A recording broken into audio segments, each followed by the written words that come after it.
Glória a Deus. Cumprimento os irmãos com a paz do Senhor Jesus, amém? Tem alguém feliz com Jesus aí, irmão? Você pode dizer para o irmão que está do teu lado, diga para ele que bom que você veio. Glória a Deus. Estamos em uma quarta de milagres. Abra comigo a sua Bíblia, por favor. Livro de 2 Reis, capítulo 4,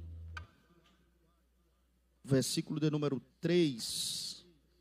Deus tem uma porção dobrada para você essa noite. 2 Reis, capítulo 4, versículo de número 3. Que achou, diga glória a Deus. Diz assim a palavra do Senhor. E ele lhe disse: vai e pede para ti vasilhas emprestadas, e a todos os teus vizinhos vasilhas vazias e não poucas. Este é o sinal que vem coisa grande por aí para a sua vida. Meus irmãos, esse texto é um texto muito profético. E há um direcionamento aqui, pois vai falar acerca de uma mulher viúva que perdeu seu marido e tem uma família para criar. Mas antes de falar dessa mulher, a gente precisa lembrar que o homem de Deus, por nome de Eliseu, liberou uma palavra profética que mudou todo o contexto da história da vida dessa mulher. Vale salientar que todo grande líder, um dia ele teve um grande mentor.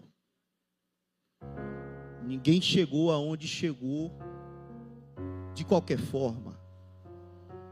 Então Eliseu aqui, ele é alguém que aprendeu muito com Elias. Quem é Elias, Tiago? Elias foi aquele que bateu de frente com os profetas de Baal naquela época, com a palavra de Deus, com autoridade, com unção. É tão lindo falar de Elias porque ele levou a guerra para o alto. E quer vencer guerra, leve a guerra para o alto. A Bíblia diz que ele chama Acabe e diz: reúna seus profetas. Mas vamos para o Monte Carmelo. Monte, a gente sabe que é lugar alto. E ele diz: vamos para o monte. Faça os seus sacrifícios, que eu irei fazer o meu. O Deus que responder, esse será o Deus Todo-Poderoso. A Bíblia diz, e nós conhecemos, que eles começaram a sacrificar. E dizer: Deus de Baal, responde. Responde-me. Foi passando hora e não respondia. Deu 12 horas e não respondia. Ao ponto de Eliseu dizer para eles: clama mais alto. Talvez o teu Deus esteja dormindo. Talvez ele não esteja vendo o teu clamor. E eles se cortavam, irmãos, e não acontecia nada. Elias falou: essa é a hora que eu vou sacrificar. E ali ele preparou o altar. Ele prepara o altar, irmãos, de uma forma tão forte, tão correta. E aqui vale salientar, porque o altar não dá para ser criado de qualquer forma. Elias, ele tem essa atenção em criar o altar e fazer da forma correta para que Deus viesse se manifestar. Ele preparou o altar. Deus respondeu com fogo. Ele matou os 450 profetas de Baal. E ali Acabe saiu. E ele disse, naquela época, que não teria chuva. E logo após esse sacrifício, ele vai liberar uma palavra para Acabe dizendo: prepara-te, porque vem uma grande chuva por aí. Acabe, sem acreditar, irmãos, a Bíblia diz que Eliseu, ele coloca a cabeça sobre o joelho e faz uma oração e pede para teu servo olhar para o céu, falando de Elias. E ali ele faz essa oração, coloca a cabeça sobre o joelho. E quando ele faz esta oração, a Bíblia diz que o teu servo olha para o céu. E quando ele olha para o céu, ele vê uma pequena nuvem. A nuvem não era grande, a nuvem era pequena. Por quê, Tiago? Porque Deus não precisa de coisa grande para fazer coisa grande. Deus precisa de alguém pequeno para fazer coisa grande. Ele olha para o céu, percebe que tem uma nuvem pequena, e o servo olha e diz: mas vem uma grande chuva. É aqui que eu percebo que dentro da Bíblia, Deus não vai procurar pessoas grandes para fazer coisas grandes. Perceba que Davi é pequeno, Davi é o menor. Deus vai usar ele com autoridade para derrubar Golias. Perceba também dentro da Bíblia que aquele moço que tinha 5 pães, 2 peixinhos, coisa pequena na minha e na sua mão, quando chega na mão de Deus, ele levanta os céus, ergue os céus, agradece aos céus, e ali deu para alimentar 5.000 homens, fora as crianças e as mulheres. Que palavra é essa, Tiago? Deus está mandando eu entregar para você essa noite. Deus vai usar você. É por isso que Paulo disse: quando eu estou fraco, é aí que eu estou forte. Ainda que você seja pequeno, ainda que eu seja pequeno, é você mesmo que Deus vai usar com autoridade. Levante a mão, por favor, porque eu quero liberar esta palavra para você essa noite. É você mesmo que Deus vai usar naquela casa. É você mesmo que Deus vai usar naquela escola. É você mesmo que Deus vai usar naquele trabalho. Deus está dizendo: não adianta correr, é você mesmo que eu vou usar. Tem hora que a gente tenta correr, tem hora que a gente se acha pequeno. Jeremias se achou pequeno, disse: para mim não dá, Deus, eu sou pequeno, não dá para ir, sou um menor, não sei falar. Enquanto ele está dando o questionamento dele: não sei, não posso, Deus está dizendo: abre a boca, Jeremias, recebe minha palavra na sua boca, Jeremias. É Deus dizendo: abra somente a boca, porque as palavras dele ele está colocando sobre a tua boca. Então, logo após esse episódio aqui, irmãos, a Bíblia diz que Deus vai mandar Elias ungir Eliseu. E logo após ele ungir, a Bíblia diz que Elias fala para Eliseu, dizendo: fica aqui, que eu tenho que ir a Jericó. Só que aquele que está aprendendo com um servo, aquele que está aprendendo com o homem de Deus, ele não pode de maneira nenhuma se afastar. Então ele disse: eu não posso te soltar, eu tenho que ficar contigo por 3 vezes. Elias tenta ainda dizer: ainda dá tempo de você desistir do ministério, quem sabe, conjecturando, ainda dá tempo de você ficar aí assentadinho, ainda dá tempo de você estacionar. Só que Eliseu está dizendo: eu sei do que eu quero, eu sei do que eu preciso. A gente precisa saber, irmãos, daquilo que Deus já colocou em nosso coração para fazer.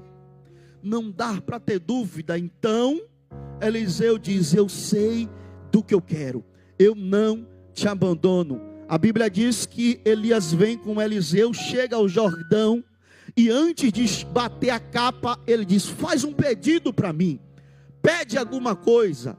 Eliseu poderia pedir qualquer coisa, só que ele olha para Elias e diz: eu quero a porção dobrada do teu espírito.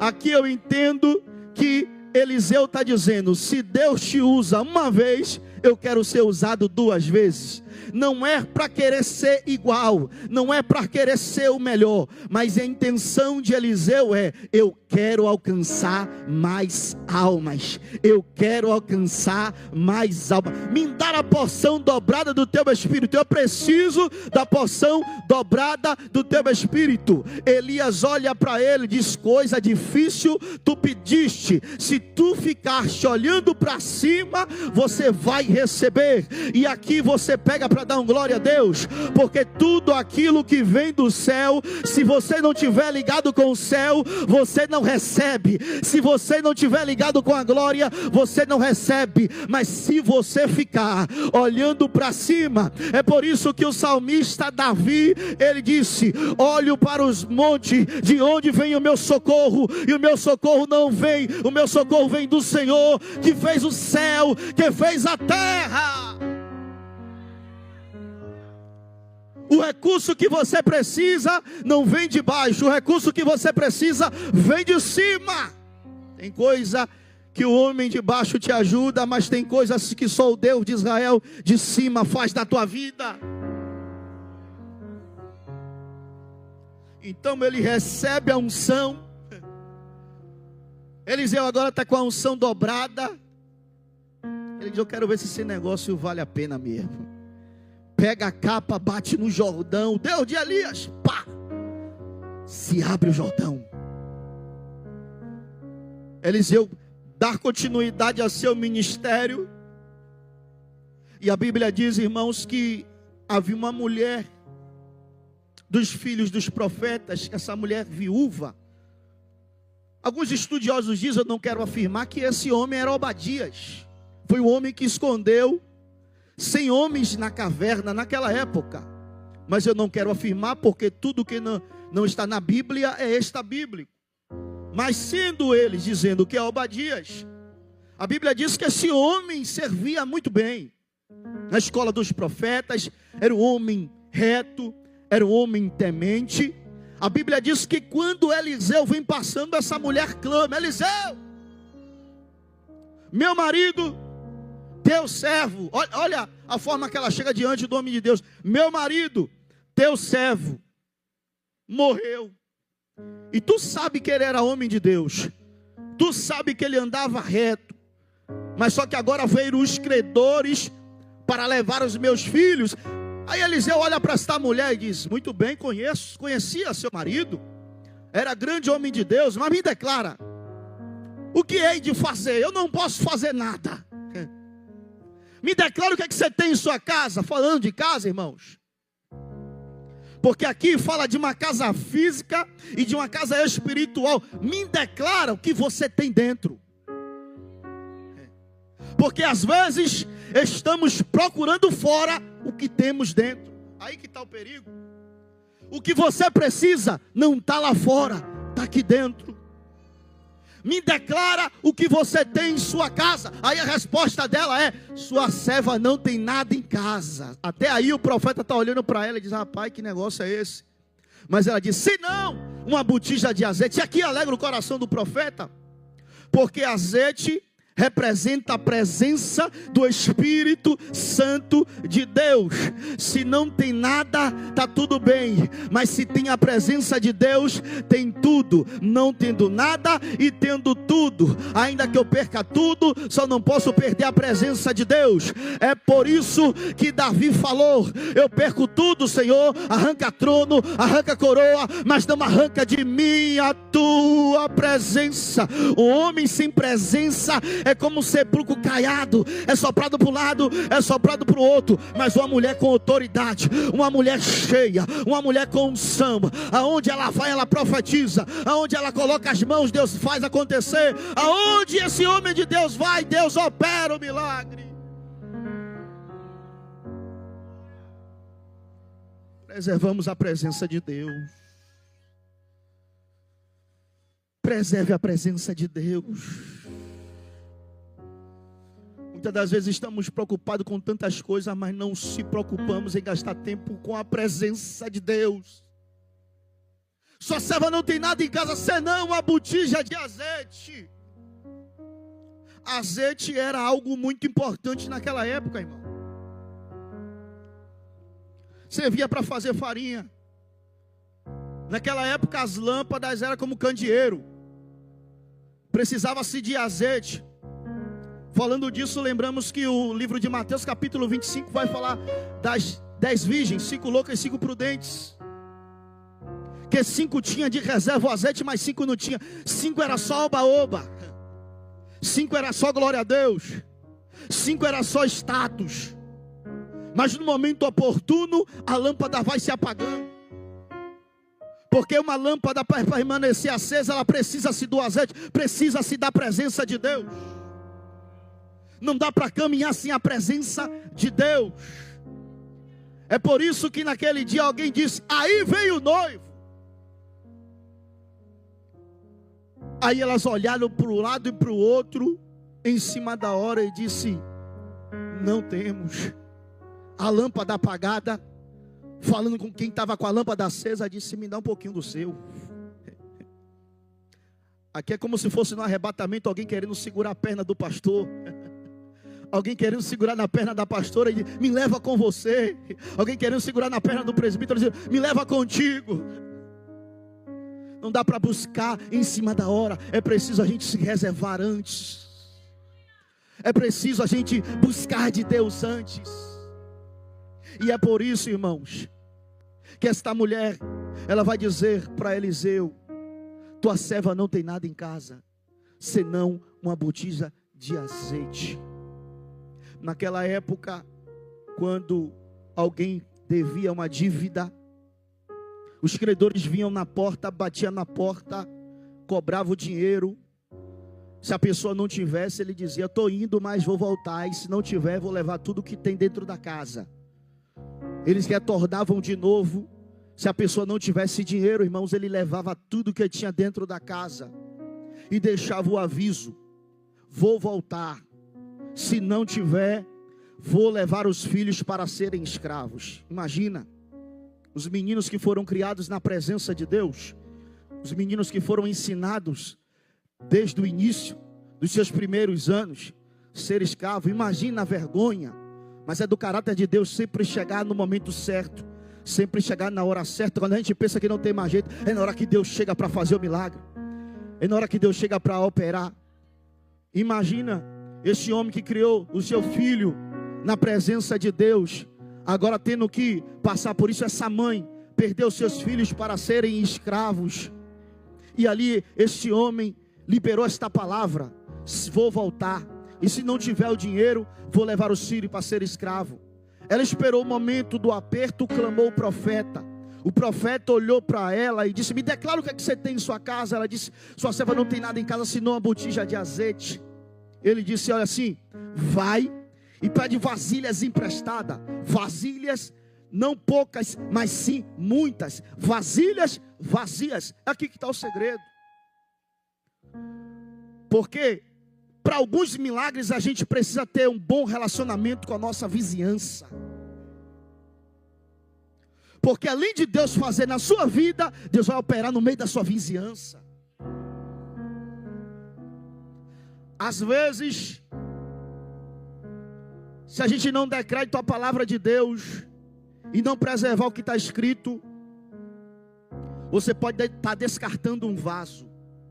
Se essa mulher não tivesse credibilidade ali onde ela morava, com a vizinhança, ela poderia perder o milagre.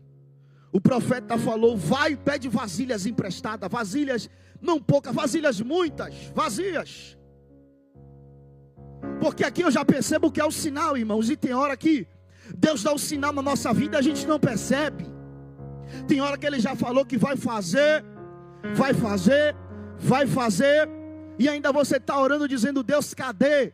Só que Ele já te mostrou o sinal dizendo: prepara as vasilhas vazias.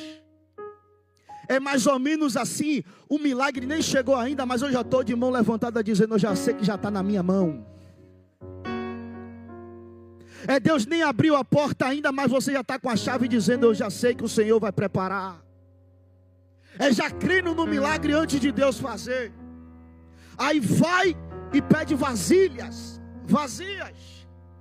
Quem sabe essa mulher aqui vai no meio da vizinhança pedir vasilhas emprestadas. Todo mundo conhecia a história dessa mulher, irmãos. Não dá para esconder.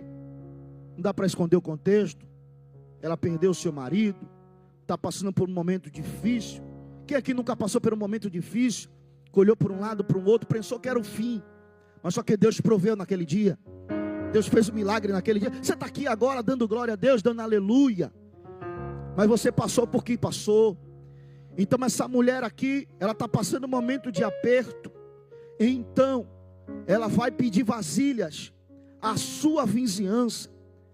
Vasilhas, muitas vasilhas, e não poucas, porque este era o sinal que vinha grande milagre por aí. Essa mulher vai, pede vasilhas. Quem sabe aqui, alguém olhando aquela condição e dizendo: vai vender vasilha para sobreviver? Alguém olhando para a condição dela e dizendo: o que é que essa mulher vai fazer agora? Porque para uns é loucura, mas para você é milagre. Algumas pessoas não vão entender o que Deus está fazendo na sua vida. Ela pede as vasilhas, e aqui que está o segredo. Quando ela pede as vasilhas, o profeta dá uma direção, e tem palavra que é norte, irmão. Tem palavra que escutamos, e se colocamos em prática, vivenciamos o milagre. Tem palavras que você ouviu naquele dia, que se você não colocasse em prática aquilo que você ouviu, você não estava vivenciando aquilo que você fez. Então essa mulher escuta a direção, o profeta diz: vai, pede vasilhas, entra para dentro do seu quarto, fecha a porta sobre ti e sobre os seus filhos que estavam sentenciados para serem escravos. Ô mãe, coloca esse filho para trabalhar, coloca esse filho para se mover, coloca esse filho para se envolver com azeite. Está na hora de colocar ele para se envolver com milagre. Está na hora de colocar ele para se envolver com os mistérios de Deus. Então o profeta diz: entra, fecha a porta do seu quarto sobre ti e sobre os seus filhos. Começa a encher, e na proporção que você encher, você coloca separado o que estiver cheio. A Bíblia diz que essa mulher agora começou a encher.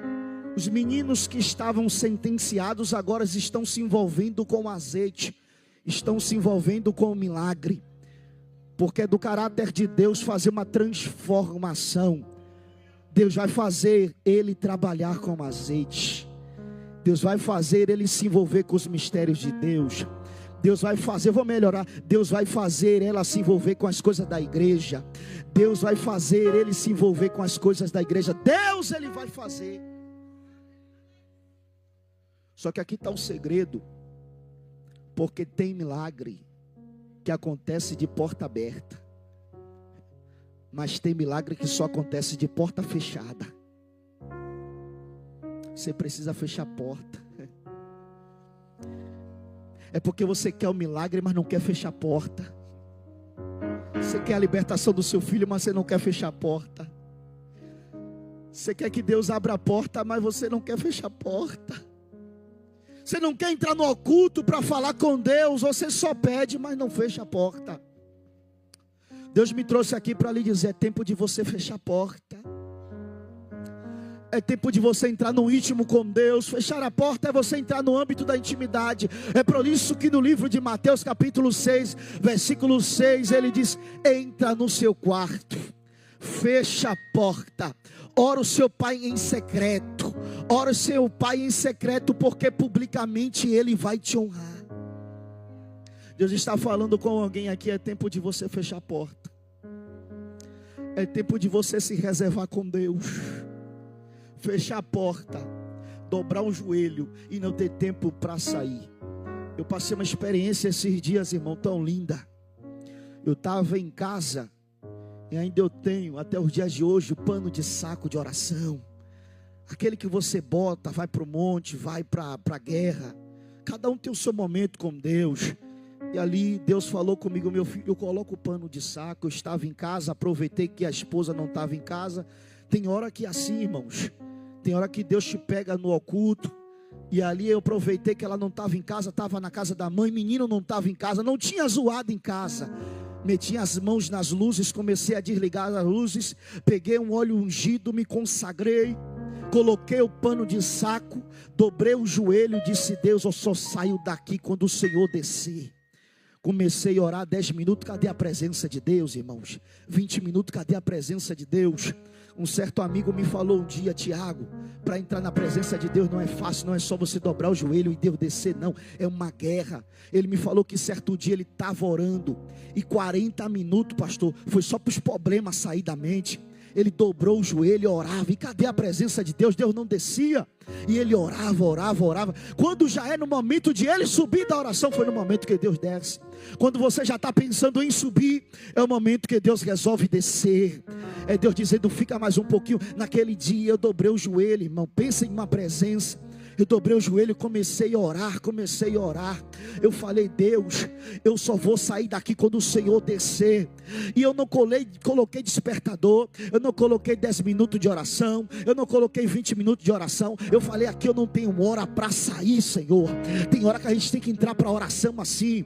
Tem hora não, é todos os dias, todas as vezes. Quando você vai sair para o trabalho, tudo bem, você ora 10 minutos, vai para o trabalho. Mas tem hora que você tem que dobrar o joelho e não ter tempo para sair da oração, porque tem hora que a gente entra no celular e não tem tempo para sair do celular.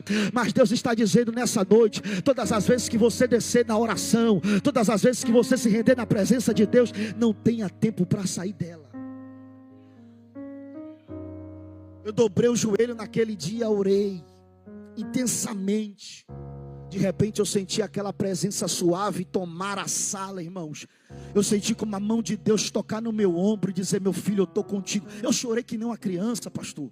Como é bom sentir a presença de Deus. Não tem como, irmãos, você não sentir a graça e você ficar parado. Sabe aquele dia que Deus marcou aquele encontro contigo e você sentiu aquela presença? Você estava quebrada, você estava quebrado, mas aquela presença ali tomou. Você esqueceu boleto, você esqueceu dívida, você esqueceu tudo, você foi renovado. É preciso a gente fechar a porta. Essa mulher fechou a porta, deitou o azeite. Os meninos estão trabalhando. Olha como Deus está fazendo o milagre. Não é de fora para dentro. O milagre está acontecendo de dentro para fora. Talvez quem esteja fora não esteja contemplando, mas Deus já está operando de dentro para fora. Levante a mão que eu quero liberar esta palavra de Deus sobre a tua vida. Nessa quarta dos milagres que nós viemos hoje, Deus marcou esse encontro para lhe dizer que Ele está operando de dentro para fora. Deus está começando a tratar de dentro para fora. Você não vai sair daqui dessa quarta da mesma forma. Deus te renova de dentro para fora. A gente precisa ser tratado por Deus. Tem hora que a gente ora tanto pelas pessoas, pede tanto por as pessoas, e às vezes esquece de pedir pela gente. Tem hora que você tem que orar para Deus e dizer: Deus, me renove. Coloque um capacete novo em mim. Coloque um sapato novo em mim. Essa mulher fechou a porta, começou a deitar azeite. Os meninos trabalhando, indo lá pegando vaso, voltando, pegando vaso, voltando. Ao ponto de o ambiente já está cheio, amém? A casa da mulher já estava cheia do azeite, meu querido Felipe. Já estava tomada pelo azeite. Já estava tomada pela presença de Deus. Ela está tão envolvida no poder, que já acabou o vaso e ela está pedindo mais. Ela está tão na unção, que ela está dizendo: manda mais um. Só que o filho está dizendo: manhinha, acabou. Não tem mais vaso. Ela está dizendo: manda mais. Sabe por quê? Porque o que Deus vai fazer na sua vida, quanto mais Ele derramar, mais você vai pedir mais. Que a gente venha ter sede da presença de Deus. Que a gente venha anseiar mais pela presença de Deus. Manda mais. Eu quero mais. Acabou os vasos. Não tem mais vaso. E aqui é interessante, irmão, porque Deus não desperdiça azeite. Deus não errou quando te escolheu. Deus não errou quando Ele te separou. Deus não errou quando te arrancou daquele meio.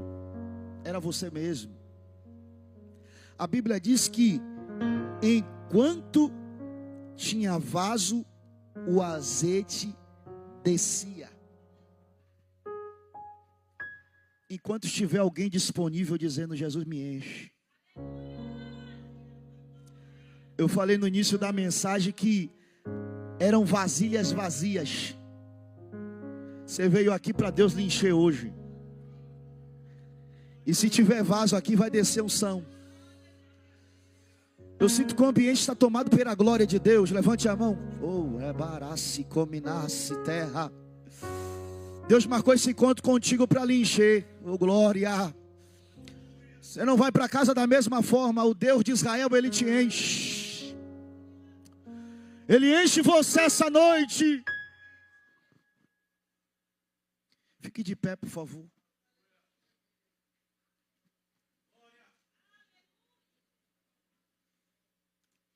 A Bíblia diz que, acabando-se os vasos, o azeite parou.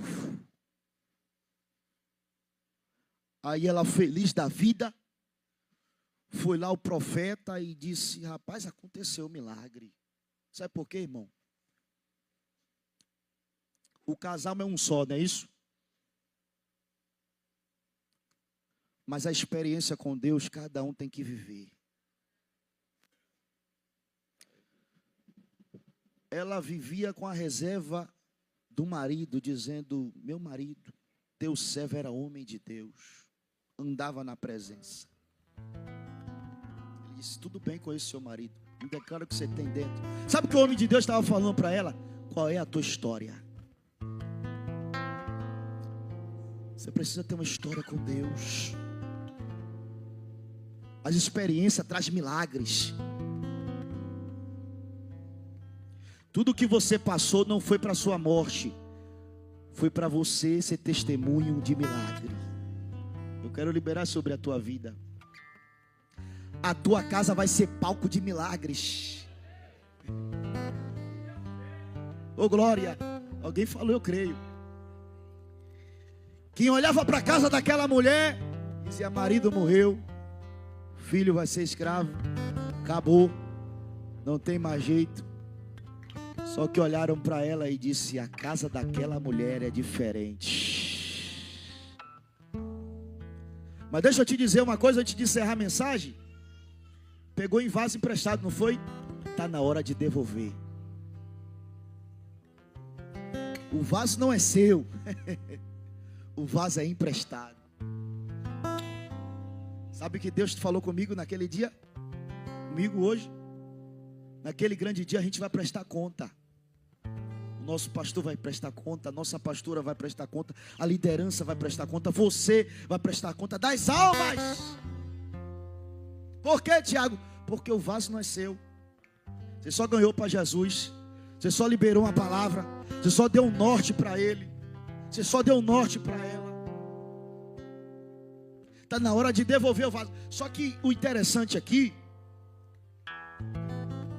que Deus não faz só na minha vida. O que Deus faz na minha vida impacta toda a vizinhança. É muito forte. Pediu vasilhas, vazia. Encheu a parte, o que estava cheio. O profeta diz: vai, vende e vive do resto. Ou seja, vai pagar a sua dívida.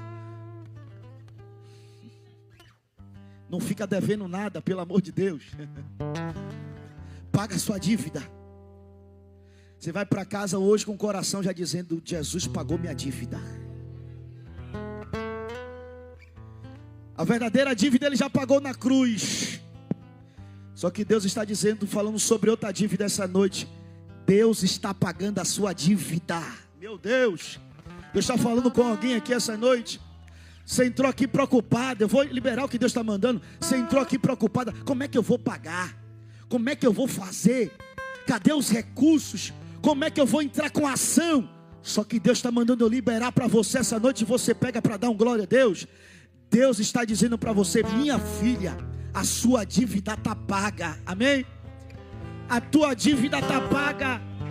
A tua dívida está paga. Já encerro.